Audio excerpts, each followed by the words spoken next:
Olá, amigo e seguidor. Vem comigo navegar pelo mundo da informação com o programa Almoçando com Feijão, onde com espiritualidade você fica sabendo o que acontece em Balneário Gaivota, Sombrio, região, Brasil e também no mundo. E vamos ao nosso toque de espiritualidade que nós dedicamos aos aniversariantes de hoje. E a nossa dica é: modifique seu modo de pensar, para que sua saúde se firme e estabeleça. Pare de se queixar das doenças. A doença é aumentada pela nossa emissão mental negativa. Então, expulse a enfermidade confiando na sua cura. Você pode curar-se. Pense da seguinte maneira: eu estou melhorando a cada dia mais sob todos os pontos de vista e verá que realmente a sua saúde vai se restabelecer. Nosso fato importante do dia aconteceu no dia 19 de junho de 1097, quando iniciou a Primeira Cruzada, onde nobres e plebeus franceses partiram para a Terra Santa após a conclamação do Papa Urbano II, que conclamou a nobreza para ajudar os irmãos bizantinos contra os ataques dos turcos muçulmanos e libertar Jerusalém. Em 1099, a cidade sagrada havia sido retomada e vários estados cruzados foram estabelecidos no Oriente. Muitos camponeses foram ao combate com a promessa de receberem reconhecimento espiritual e recompensa pela igreja, mas muitos acabaram morrendo. Após a Primeira Cruzada, foi criada a Ordem dos Cavaleiros Templários, que tiveram importante participação militar nos combates das 9 cruzadas seguintes. As consequências das cruzadas foi o restabelecimento do comércio na Europa. Muitos cavaleiros, ao retornarem do Oriente, saqueavam cidades e montavam pequenas feiras nas rotas comerciais. Não podemos esquecer também que as cruzadas aumentaram a tensão e hostilidade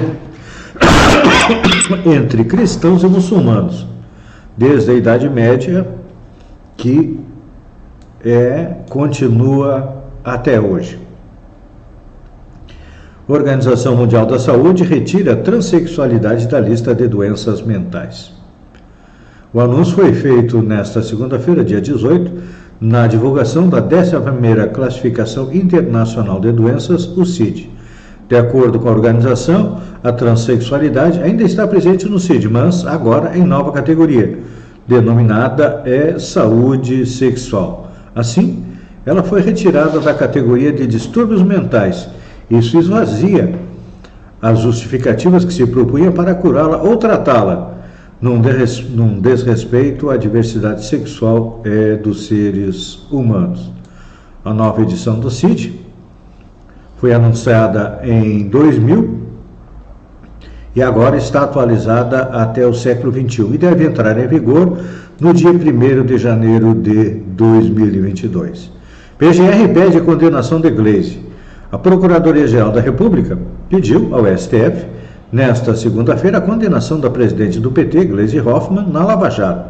Os fatos são relacionados a um suposto desvio de R$1 milhão, oriundos de contratos com prestadoras de serviços da Petrobras, que foram usados na campanha de Gleisi ao Senado em 2010. E olha só, falando em desvio de dinheiro, o deputado Alceu Moreira, do MDB do Rio Grande do Sul, orientou um prefeito a destinar R$240 mil da saúde para uma associação de caminhoneiros.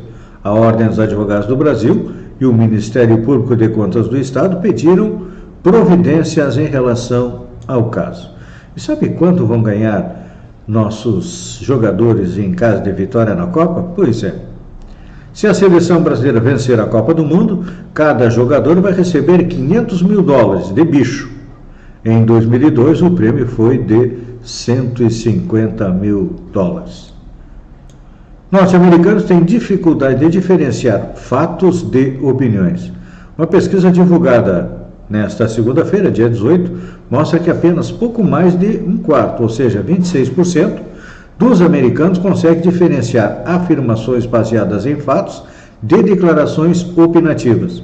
A pesquisa foi conduzida pelo Pew Research Center, com sede em Washington, que entrevistou 5.035 adultos norte-americanos para chegar às conclusões.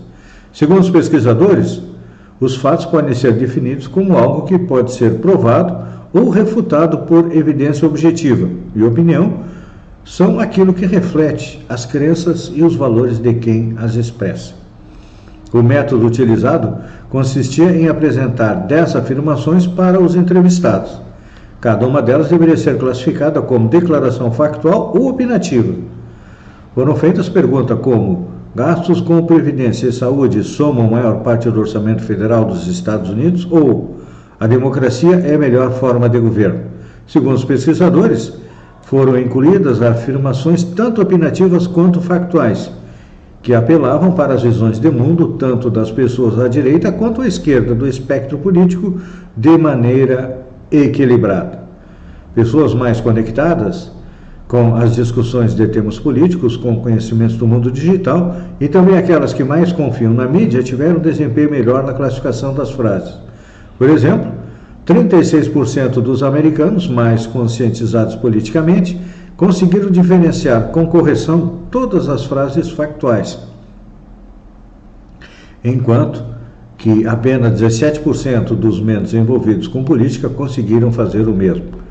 Entre os norte-americanos, como há conhecimento do mundo digital, 44% conseguiram identificar declarações opinativas, enquanto que apenas 21% dos que têm menos intimidade com a tecnologia conseguiram fazer o mesmo. Eu fico pensando, os americanos que são bem mais escolarizados do que nós têm essa dificuldade entre saber o que é o fato e o que é opinião, que deixa para nós brasileiros. Querido radionauta, eu agradeço, ou melhor, amigo e seguidor, eu agradeço a você por ter estado comigo durante estes minutos. Fiquem com Deus e que Deus permita que estejamos juntos na terceira edição do Almoçando com Feijão na parte da tarde. Um beijo no coração e até lá então.